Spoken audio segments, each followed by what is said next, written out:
Get off that exhausting hamster wheel and into balanced living with Dr. Marissa. Promise you joy in the mystery. Dr. Marissa, also known as the Asian Oprah. Her mission, to be a beneficial presence on the planet. Her purpose, to be your personal advocate to live, laugh, love, learn. Her life motto, don't die wondering. Take back your life with Dr. Marissa Pay.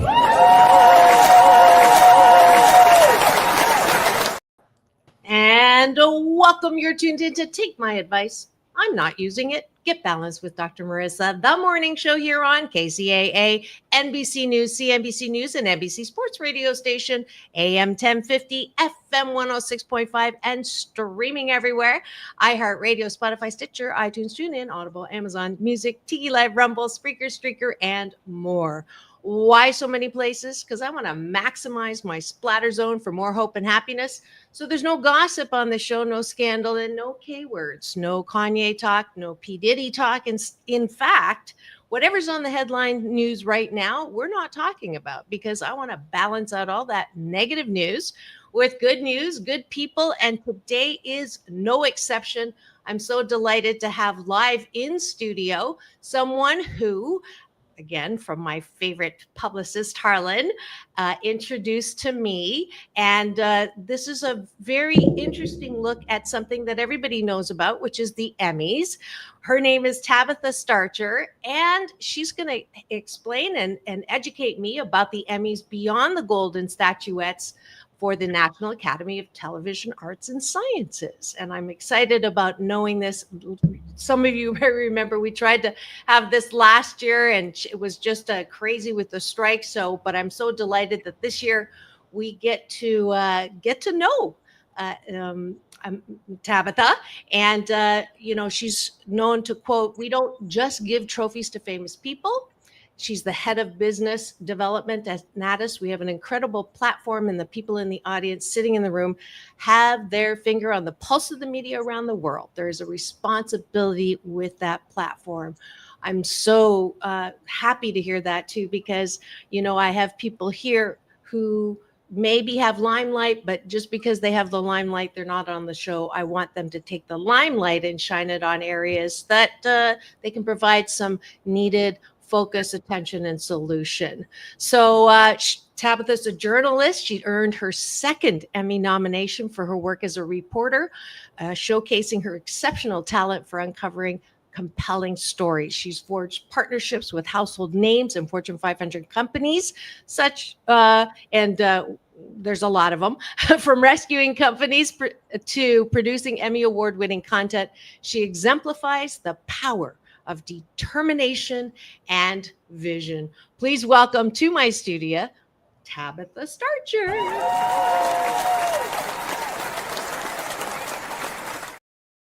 Hello, good morning. That was a fantastic introduction. I might hire you to follow me around. Would be happy to, as long as I get to also go to the gifting suite. No, yes. I'm just kidding. Love to have you. I knew I was going to throw that in there somewhere, but so delighted to have you. Love your style, number one. Thanks. And it's excited to find out more, because all I know about the Emmys are the awards. And so I'm really happy that we're going to get to have a real different look and perspective behind the scenes. But before we start, it is my Blisscipline good life habit to do this little exercise I'm going to pull on you. I didn't warn her, but we start every show with taking a bite of my gratitude sandwich. That's breakfast with my guest or my co-host, top of the bun, things that we're grateful for outside of ourselves, specific as possible. And then the bottom of the bun, we're going to model for people to do before they go to bed tonight, which is gratitude turned inwards. So instead of thinking about who done who wrong and what I didn't get done and what I didn't do perfectly, instead, we're going to think about what we like about ourselves. And that's, for me, really important as a happiness coach, and also with all the mental health matters concerns. My BS, my belief system is that good mental health starts with self-care, self-love, self-approval. Otherwise, we're walking around looking for likes in all the wrong places and on social media in particular, literally these days. So that's why we're doing this. So I'll start. I am grateful for hot showers, which is something that not everybody has access to, especially after working out downstairs. So I can just like roll out of bed and not think about not going to the gym. So I'm grateful for those things. What are you grateful for, Tabatha? Oh my goodness. I love this segment, and I will tell you, I don't often get to do this in interviews.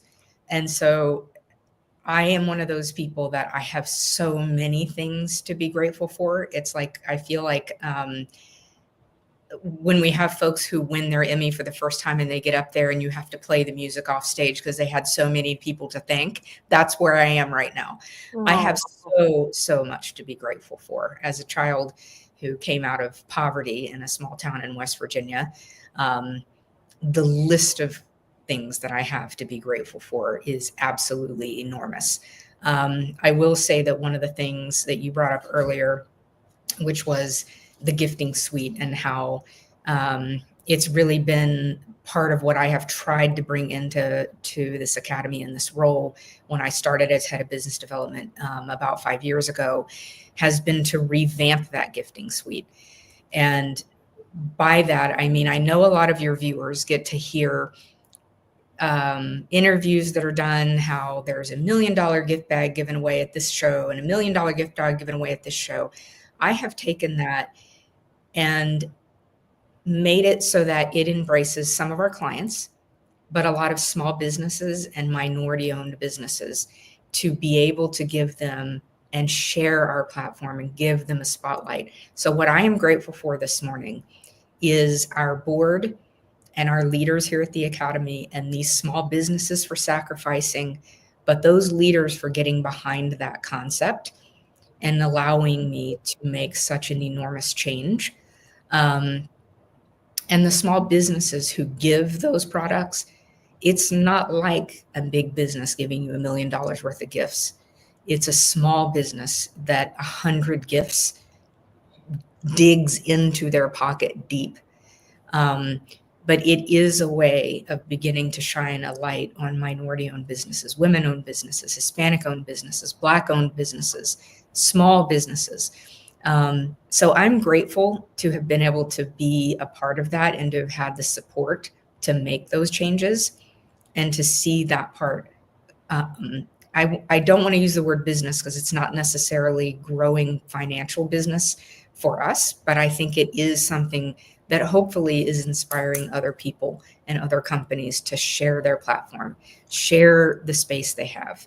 So I'm grateful to have been able to be a part of that. Wow, I had no clue that I'm glad that you brought that up, and I'm very, very happy because that's exactly right down my life alley. And for that, I'm going to give you, because of your focus on small business and diverse or underserved businesses that don't necessarily have the connections that Hollywood is like that. For that, I'm giving you Dr. Marissa's Beneficial Presence on the Planet Award. Wasn't planning on it, but that fits. That means a lot. I really appreciate that. Awesome. I'm very pleased. That's the last thing I thought that you would be talking about, because I think that that's so important that we recognize that it isn't a fair ground, right? It isn't. So thank you for, and especially in your position to want to do that, and then the sponsors and the academy that agreed with that. That's great. You can share your award with them. I definitely will. Oh, that's great. Who would you say you are most grateful for, who has sort of stood by you? Wow. I know this sounds cliche, and I understand that it does, but I think if people really understood where I came from, maybe it would sound less cliche. My mother was a huge part of my life growing up. She has passed now, but being raised in poverty, my mom understood that she didn't have a lot to give me financially. And so my mom instilled in me the most important things in life, which was, while my mom couldn't necessarily put a lot of Christmas presents under the tree, my mom always spent Christmas Eve making cookies with us and doing the things that really, really mattered. I can remember being in the level of poverty, and my mom for Christmas would make quilts and give them to people in need, even if there was no money to buy gifts for her own family, right? And as a child, that instilled in me all of the right things about gift giving, about what it is to look inside of you and see how much you have in comparison to others, right? Just that you don't have the money to give big gifts doesn't mean that you don't have the money to give. There are people that do have less than you. There are people who need quilts, you know. That was a huge, huge thing to me. You know, I grew up as a dyslexic. Wow. I did. I grew up as a dyslexic, and, you know, it's a whole nother story to talk about winning an Emmy, which is, you know, the greatest award in journalism, as a dyslexic. That impacted my life in a way outside of business that's hard to explain. But my mom, when I grew up in a small town, you don't read well and all of these things. It's you can learn to read, but you learn differently, right? And so in a public school system, you are behind because they're teaching everything via a book. That's social studies, math, everything. You're learning it from a book. And so my mom really focused in on making sure that dyslexia could affect me in certain ways that she couldn't control, but it wasn't going to affect my confidence. My mom, I would say, is the biggest reason that I am probably where I am. She would tell everyone, which, let me just be clear to you and your audience, but if I sang in the church choir or anything, I was the best singer in the church choir. According to my mom, I was the best at everything I ever tried artistically. And those things are the most important things that you can instill, not just in your kids, but in anyone. When you give them confidence and you give them encouragement and you give them freedom. You know, you had mentioned my style when I got on here, which I really appreciated, but the photos of me as a kid, I don't know if you remember when jams were in, super popular back in the day. I would wear them with a dress shirt and tuck them in. And my mom would allow me to do that. She really allowed me. I can remember other kids' parents really dressing them and, you know, telling them how to do things. And so as cliche as it is, it's definitely my mom and the impact that she had on my creative and my confidence. Yeah. Well, that's beautiful. What's her name? Leona. Leona. I know Leona heard that, appreciates it, is loving us from the other side in a way that is even stronger than when she was here in physical form. She's there with my dad right now, who's also saying hello and loving us from there. Thank you for sharing that beautiful tribute to your mom in gratitude. That's the top of the bun. We're going to go to the bottom of the bun now, which is what are you grateful for inside of yourself? What do you like about yourself? And I'm going to say, I love that I, like you, when you don't grow up necessarily with, everything, like you're not the norm, right? You see the difference between yourself and people who have, and you feel like you're the have not, that I didn't give up. I've never given up. No matter what happened or no matter what was happening, I never gave up. And for that, I'm grateful and appreciative of that quality that developed as a direct result of some of the hardships that I grew up with. So resilience, I'm gonna pat myself on the back for my resilience. What about you? I am grateful for my life lessons. I've always believed that in life you have two choices. When anything happens, you can either use that to propel yourself forward, or you can allow that to weigh you down. And I am grateful that my life lessons, it took a minute, but that they finally taught me the value of what they bring to the table, no matter what it is, no matter whether the situation is good or the situation is bad. I'm proud of myself for learning over time how to capitalize on situations.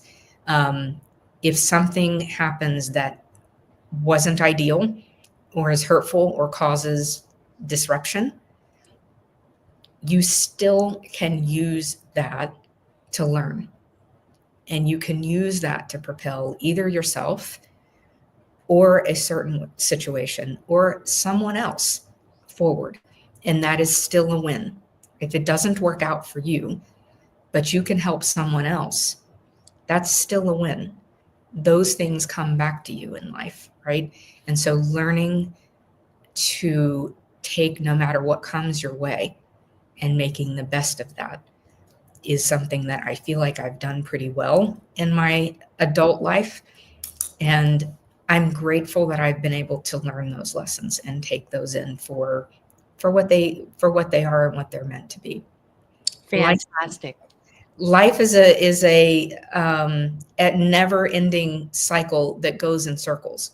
It really is. And it will come back to you. It will improve. It will get better. And learning that and being able to actually live that in full is something that it's important. And I think I'm doing much, much better at that as I age, and I'm continuing to grow, but you get better as you go, right? Absolutely. Absolutely. If you've just tuned in, you're wondering what's going on in studio. It sounds like I have a motivational speaker here with me live in studio, but she is that, but her actual job is the head of development at the National Academy of Television Arts. What's the last S? Arts and Sciences. Arts and Sciences. Okay. Yes. Like it's not association. And we just finished breakfast, having a bite of my gratitude sandwich. I'm hoping that you'll continue this good life habit for the next 28 consecutive days, with or without me, weekdays, every morning live, because frankly, if you can't approve of yourself, how the fork do you expect anyone else to approve of you? Thanks for joining us for breakfast.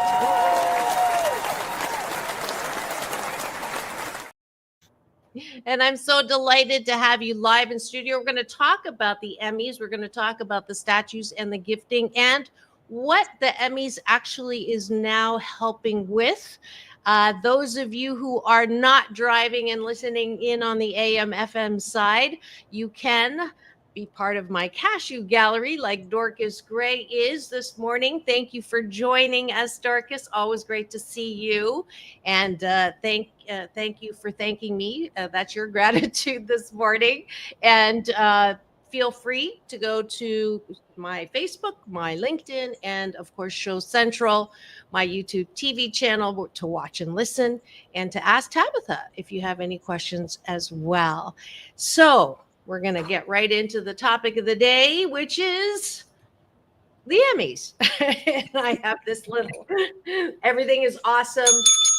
My little new way to say breakfast is over. Let's get to the topic. So Tabatha, tell me, I love the story too. I didn't know that you came from those kind of beginnings. Did you know that this is what you wanted to do when you were young? So I think when I was a kid, being raised in poverty, what I knew and what I understood was I was going to get out of that. And so for me, I was going to get a college education. I was going to not be in poverty. So as a child, that was my goal. And alongside that, I knew I wanted to help other people. That was instilled in me from my mother. And so I needed to find a way to do that. And then as I got older, I began realizing that my strengths were strategic, and that is very much a business or a sales or negotiating side. A lot of dyslexics are very strategic people. A lot of us are also quite creative. And so I began uncovering myself, peeling away like an onion, right, as I got older, and realizing that that was what I wanted to do with my life. I wanted to see how I could use my creative skills and my strategic skills to give back. And that has certainly come to fruition here at the Academy. Interesting. That's great. Now, did you were interested in it? You saw an ad to do this? I mean, this is like a kind of a specialized job. Yes. Was there tell me about that. I'm always curious about how that happens. So I was working in corporate America. And in my position there, doing business, I was making the organization that I worked for, the company I worked for, millions of dollars, because it's what the expectation is if you're going to be a part of a sales department or business development department in the corporate world. And I was grateful for that because it had done the one thing, one of the things anyway, that I had set as a goal as a child, which was to not be in poverty. So I felt gratitude for my role there, but I needed to somehow find a way to give back. And so I started helping nonprofits learn to do what I do. So just a little bit of background on my mother, since we brought her up. Yep. She was diagnosed with a brain tumor when I was in my 20s, or late 20s, early 30s. And oh, I'm sorry. During that time, when I was helping to caregive for her, I had come across a lot of people in rehabs and some of the therapies and things that she went through, who had the most pure heart and wonderful intentions. You know, they were women who had small children who were suffering from rare diseases, and they wanted to be able to tell their story and help other moms and other parents who had, you know, been given the same diagnosis but really didn't understand it, you know. But creating material and telling their story and getting it out there takes a lot of money. So they had these small nonprofits that they were trying to get legs under, but just didn't quite have the business side of it. So I started taking on a small nonprofit once a year and helping them learn to do what I do, helping them learn to interact with the media, learn to do sales, learn to do fundraising, learn to tell their story, those types of things. And I had a producer at our local PBS station that approached me about doing you know, small promotional pieces for them. And so I said, you know, we can do that. But I would want it to be something they could use as well, not just something for the station. You know, I love the concept of it being a great story for you, but we want to be able to use that for them. And so we started doing that in tandem and using these pieces both at their fundraisers and allowing those, you know, small segments to air when the station chose to do that. Long story short, as I got to working with our local PBS station, big shout out to WFYI and PBS as a whole, who takes in young talent. And I was nominated for my first regional Emmy there, and I won. And that was a monumental win for me, both in changing my career. That has clearly changed my career. Now I am head of business development here. But as a kid who grew up as a dyslexic and dealt with my mom battling with the school system that I shouldn't be in LD classes and these types of things, right? To be sitting in a room full of some of the greatest journalists and most talented storytellers of our time, and looking around that room and hearing them call your name, really, really did something to me on the inside in terms of just validating that I deserve to be here. I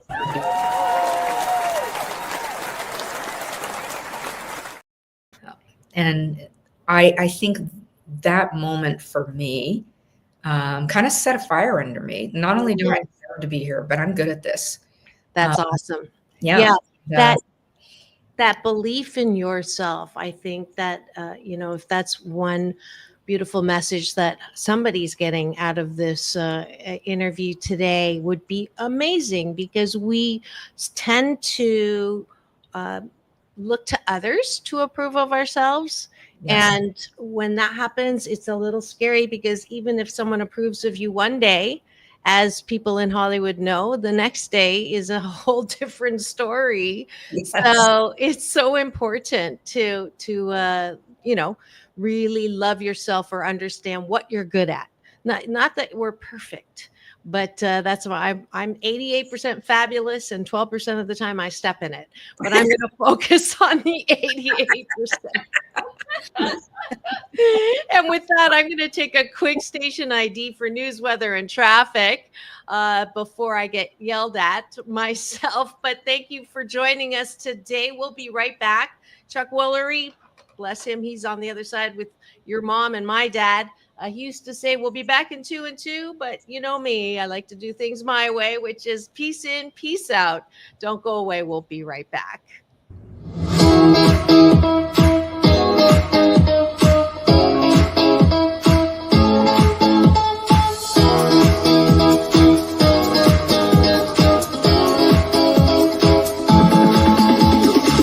Take back your life with Dr. Marissa Pay. And we're back. You're tuned in to Take My Advice. I'm Not Using It. Get Balanced with Dr. Marissa, the morning show here on KCAA, NBC News Radio, home to the Asian Oprah, AM 1050, FM 106.5, #1 talk in the IE. And today I'm delighted to have live in studio Tabatha Starcher, who's the head of business development for the Emmys, the National Academy of television, arts and science. I practiced. It's a tongue twister. And we're talking about the Emmys. Tell me more now that we've established sort of your amazing progression through and believing yourself and getting to this point, and then taking what used to be just this highlighting of, the gifting suite, we have all this stuff. I'm going to pop up a picture actually, which is kind of cool, with you, and let's see where I had it just a second ago. I just loved seeing that picture with Dick Van Dyke. And I'm going to pop that up. That must have been so cool to be able to spend a little time with him. Let me see if I can get this up. And let's see. Yes. See that better? Yes. I was so excited to have him on our carpet. I don't know if the listening or viewing audience has seen the video or not, but if not, you should Google it. He's 99 years old, and when he won his Daytime Emmy, he started at the end of the carpet and danced all the way down the carpet. And I just thought, how amazing to see someone with that kind of joy, right? I love to see people who can celebrate their own wins and be joyful, and especially to see someone who he's had an incredible career, and to see him still get excited about an accolade like an Emmy, or to see his career still moving forward, right? And for him to be that excited, it was really a surreal moment. It was very, very cool. That is very cool. I know that's one of the blessings of the work that I get to do, is meeting people who are, known names, and a lot of them get really bad press, and it's ridiculous when I meet them how really nice they are, and which is why I've made a lifetime of really not saying negative things, because there's just so much to balance out there. It's ridiculous. He reminds me of I got to know and be friends with Dawn Wells. I don't know, I'm sure you've met her. and she was Marianne from Gilligan's Island, and just the most incredible, sweet, has that same vibe as Dick Van Dyke, as well as Carol Channing, as well as Marion Ross, Mrs. C from the Happy Days. They all have the joie de vivre that you just mentioned, joy, that is what we should be, not gonna shit on myself, but what we could be talking about, Yes. instead of who just got divorced or who did what bad or who got pulled over for what. It's, anyways, that's my little rant. Yes. I love that, because when you see someone who is as accomplished as the people you've named and Dick Van Dyke, and then to see that they still get joy from it. They've been doing it for that long, and still it brings them joy, right? And so I just find that, what a testament, and what a life lesson to take for all of us. If what you're doing still doesn't bring you joy, doesn't make you dance, doesn't make you happy for yourself, for you, then maybe it's time to figure out what's next, right? So I love, love, love to see our winners come down that carpet and express joy, no matter how long they've been doing it. It's so meaningful to me, and it makes watching them on television a whole different experience, because you know that they love what they do. They love what they do. It's not just a job. It's not just about the fame or the money. They love what they do. Yeah, absolutely. Now here's another one, with several people. One I definitely recognize, one of my role models, Connie Chung, hashtag Asian Pride. And who's the one next to you on the other side? That is Jack Black. He won a Children's and Family Emmy last year. Both of these individuals are people that I can't express how incredibly kind they were. Connie, I would say kind, but I would also say just oozes class. I mean, when you see her walk into the room, she is one of those people, even other celebrities turn their head, right? She absolutely oozes class, and she is the kindest person. To sort of expound upon a little bit of what you talked about, with my role at the Emmys, I get asked all the time, what's the worst thing you've seen, or the meanest person you've met, and it's really not about that. I think people would be absolutely stunned to find the A-lister household names that never ask you for a thing. They say thank you every time you do anything for them. They are incredibly polite. They never, ever do or say anything to fans who want to take their photo except be kind. They'll stand there for 20 minutes so they can get that right photo, and the person, feels like they are someone to them, right? And I would definitely put Connie Chung in that group of people. Just incredibly kind. Jack Black is as funny as you see him on screen. I didn't recognize him with all that hair. And also a lovely, lovely human being. It's so cool that you brought both of these photos up, because I would have nothing to say except unbelievably kind words. Jack stood there after this photo was taken and spent time talking with and interacting with our student PAs, who absolutely, this is a thrill of a lifetime. It is the biggest moment of their young career to be a part of this.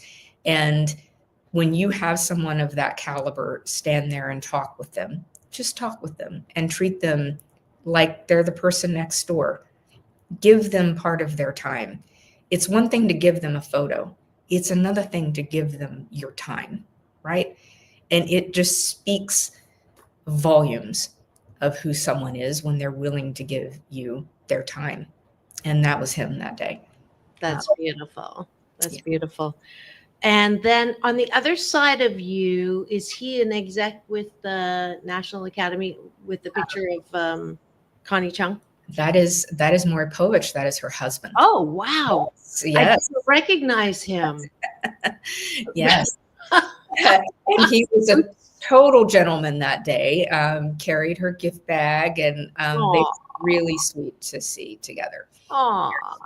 Yeah, that's right. I forgot about that. That's a long-term couple right there. Yeah. Yeah, that's very cool. That's very cool. All right. So let's see. How much time do we have? I have a tendency to just keep going here. It's we have time. What else do we want to talk about that we haven't talked about? The floor is yours. I would definitely touch on, we just talked about our students and our PAs. I know at the beginning of the show, you said a lot of kind words, and part of it was speaking about the Academy doing more than just giving awards. And so when I first started here, one of the things that even I thought when I first started here, that the Academy gives trophies to famous people. And the truth is, that is what we do. It is a part of what we do. And I will elaborate momentarily on that and say, those trophies aren't for being famous. If you win an Emmy, it is because we award excellence. You are the best at what you do. It is, in my opinion, and I believe in the industry, recognized as one of the greatest awards you can win as a journalist, and certainly in the entertainment television space. We give Emmys in the news space, the sports space, daytime, children's, the list goes on. But I think it's really important for people to know the Emmys, the Academy, is a nonprofit, and we do have a foundation. And so another huge aspect of what we do is we give grants and scholarships to students who want to do what you do, who want to do what I do. Yeah. And most of those grants and scholarships go to underprivileged students, to minority students, trying to create space. Some of the best stories that you see and hear in the entertainment world come from people who come from different backgrounds than you. That's how you learn. That's how you experience, is to really allow someone to tell you their story, living in the same world that you live in, but living in it in a different way, right? They live in it with a different experience. And so our Academy gives grants and scholarships to some amazing, amazing students who want to be writers and producers and directors and business people in this industry. They want to be heads of the next news cycle. They want to be the next storytellers. I've formed a wonderful partnership with Coca-Cola, and I absolutely love to give credit where credit is due. I like it when a business takes responsibility for the success that they have. I like it when they do the things that they should do. Share your platform, share your reach, share your money, share those things with those who need it. And so Coca-Cola has worked with me since 2020 to create the HBCU grant. It is a wonderful grant and scholarship that goes to students at historically Black colleges and gives them the opportunity to both continue and help pay for their education to be in the entertainment industry, but also the Academy works with them to bring those students to the Sports Emmys and be able to experience what it is to be in that industry. And they get to meet people in the industry. Often when you just give someone money, and it is needed, and that platform in LA is needed, so let me not take from that. But the other thing that we need for these young people is, especially in Hollywood, we've got to realize that creating space for other people does not take anything from you. It is okay. It is okay to mentor and make room and give a hand up to the next generation. It's okay to help them get their footing, right? And so bringing them in and allowing them to meet and interact with some of the biggest names in the industry. Elle Duncan, who's one of the most well-known reporters in the sports world on ESPN. Speaking of people who are a delight, She has given so much. I don't think that I could even calculate how much time and energy she has given to this HBCU grant. And much of that she has donated, just because she has a heart for helping these kids. She wants to create space for them. She wants to see the next Black woman become the next Elle Duncan, right? And I love to see that. So I would want your viewers absolutely to understand, if we're done with this interview and I leave them one thing, it is to understand that the National Academy does so much more than give trophies to famous people. Mm-hmm. We give scholarships and grants, and many of those famous people give their time, give their energy, give their name to helping the next generation be able to tell their stories. And to me, that there is no greater gift that life can give you, but that ability to not just love your craft and your creative projects, but Ralph Waldo Emerson says to know that one life has breathed easier because you have lived.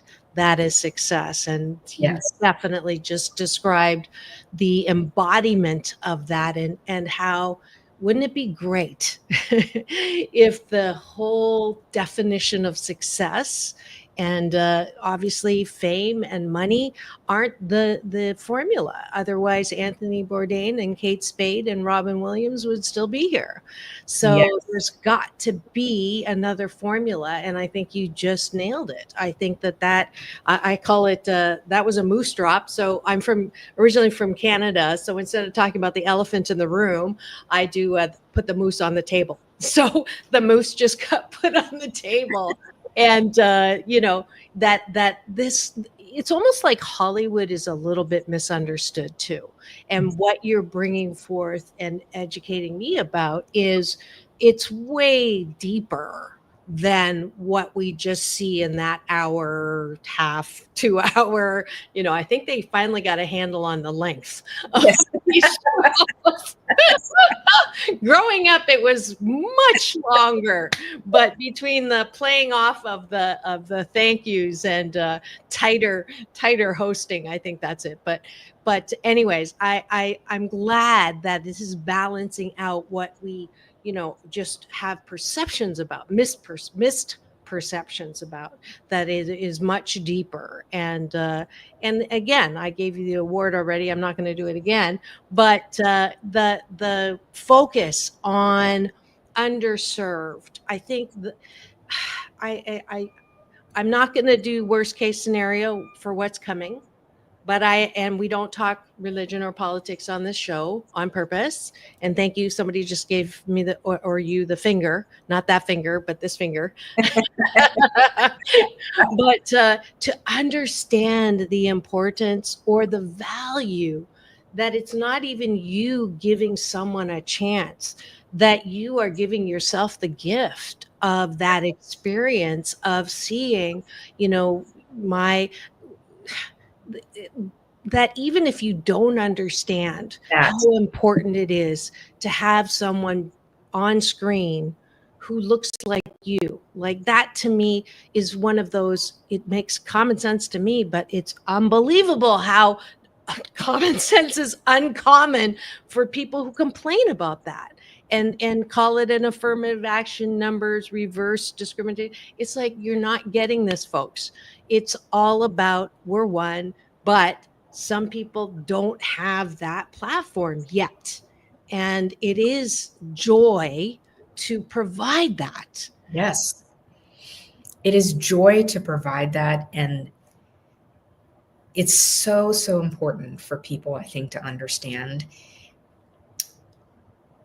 It's critical to see someone who looks like you. It is also absolutely crucial. It is one of the most important things. If I could leave with your viewers one more thing, it would be really try to get outside your comfort zone and start trying to hear the stories of people who don't look like you. Mm. Go try and have a moment where you experience life or a situation through another lens. See it through the eyes of a woman. See it through the eyes of someone of color. See it through the eyes of the LGBTQ community. See it through the eyes of someone in poverty. Understand it through the lens of someone else. Understand it from a different angle. It will change your life. It really will. It Yeah. really Absolutely. It reminds me of the Human Library that was started in Copenhagen, Denmark. I'm sure you've heard of it, where will. you go to the building and you meet people from different cultures. You meet people who are different than you, and instead of reading the book, you read the person and you have a conversation. And you also just repeated the solution that was offered by my big brother, Dr. Michael Bernard Beckwith, founder of Agape. He was one of the teachers on The Secret, who says, instead of worrying about what this next 4 years is going to be, counter all of your fears with the positive action of doing exactly what you're saying. If you want to stem the flow of discrimination and racism, then you yourself go meet someone and befriend and get to know someone who looks different than you do or is different than you do, which is exactly what you just said. So this is a good movement for us to focus on something that is positive instead of worry and fear about something that's not so positive. So yeah, that we can make a difference. We can make a difference. And you said earlier in the show that impacting someone else's life is the greatest blessing you can give yourself. And it is. I think when I look at the young people that come through as PAs or come through our foundation, you may be looking at the next George Lucas, but you also may be looking at the next president. You may be looking at the next mom or dad of someone who impacts your children and your grandchildren, right? You are making a difference for another human being's life that it in turn, and I said earlier, life is a circle. At some point, they are going to impact you. They are. They're going to raise the next generation. If nothing else, they are going to raise the next generation. You need to leave with them kindness, leave with them grace and understanding, make space for them, allow them to make a mistake. It's okay. When you can't allow other people to make mistakes, often you can't allow yourself to make one either. And you know what? You are not looking at a perfect person. I'm going to tell you right now, I've made my share of mistakes. It's key to learn from them. It's also key to give yourself grace. Absolutely. Absolutely. I call them missed takes. Yes. Apropos for the field of acting. One of the best compliments I've ever gotten was that let's see, it was the show that I did with the granddaughters of Hitler's right-hand person, and then the granddaughter of one of the survivors from Auschwitz. And I interviewed both of them on the show. And someone said, you should submit that for an Emmy. And so I was like, oh, what a compliment that was. I don't know how to do that, so I haven't done anything with that yet. Maybe we'll have a conversation later. But Yes. But it is. I think that recognizing too that it is not an empty statue, so to speak. It is not a favoritism competition. It is truly a recognition of excellence in the craft, right? And that again. Sometimes we focus on things about this industry that have nothing to do with the industry. Who slept with who. It has nothing to do with the craft and we learned from the strike. I didn't have a real appreciation for anyone outside of the actors and actresses until the strike. When it finally was like, oh, wow, you've got writers and producers and the background and all the things that go into that. So that was for me the strike silver lining. Yes, to help shine a light on the people who may not be famous, but probably should be. They play such a huge role for those who are, right? And so I don't know, that goes back to being able to learn from every situation. Obviously, it's a difficult thing to see any industry, especially your own, go on strike, but you have to be able to take and learn from those situations and say, what am I going to learn from this? And maybe what that lesson was to see and understand the people that are working so hard, 16, 18-hour days on these shows to bring these stories to life, right? And I think that's such an important point. Yeah, absolutely.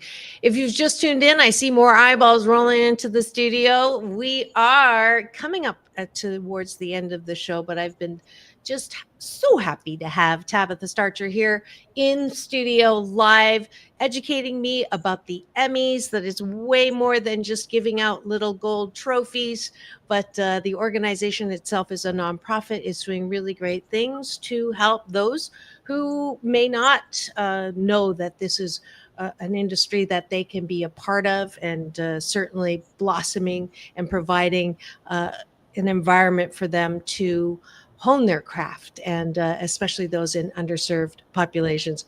So what would we do? Usually, when I bring nonprofits in, what do we do to support the nonprofit? This is a little special nonprofit, but certainly, we're still in that year end. We can donate, or if we wanted to get involved, or in my case, even how do we get into that process of nominations? All that information, how can we find that out? I love that you're asking that. That is fantastic. So I would love to have anyone out there who wants to get involved in making a contribution to our foundation reach out to me. You can go to our website and reach out there, or you can reach out to me directly at tstarcher@theemmys.tv. I would love to have a conversation with you. And then, of course, sponsoring our shows is always helpful and also a good time.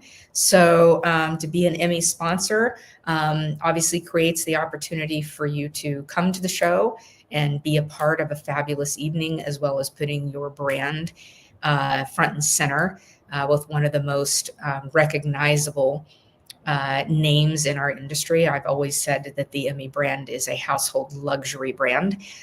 So I would love to have that conversation. And for people who want to submit and be a part of the Emmy process, I would encourage you to go out to our website. There is entries for the Daytime Emmys, the Sports Emmys, the News Emmys, and there will be a document you can download that will tell you the rules of the competition. And then there is a submission process right there online. There are also several people on our awards team that you will be able to reach out to once you get into that submission process, who can help you along the way. I would definitely encourage you and anyone who has wonderful stories to definitely submit. We would love to see it. Fantastic. Well, thank you so much for being here, being so open and speaking from the heart. I feel like I got to know you. As usual, Harlan gives me friends after the interview, and this is no exception. Thank you so much for your time. Thank you for sharing all of this with us, and go support the Emmys, go watch the Emmys, and I really wish for you the very best in everything. Thank you. Thank you so much for having me, and thank you for all you do. Absolutely. All right, that's it for today. Don't forget, tomorrow is Doctors in the House, and we're talking about hopeful or hopeless. So keep it tuned here. This is Take My Advice. I'm Not Using It. Get Balanced with Dr. Marissa, the morning show here on KCAA, number one talk in the IE. Thank you very much, home to the Asian Oprah. This is what I do at the end of every show, Tabatha, if you wouldn't mind doing this with me. It's all Absolutely. about balance, peace in, peace out, world peace through inner peace. Now go and have the best day ever. We'll see you tomorrow.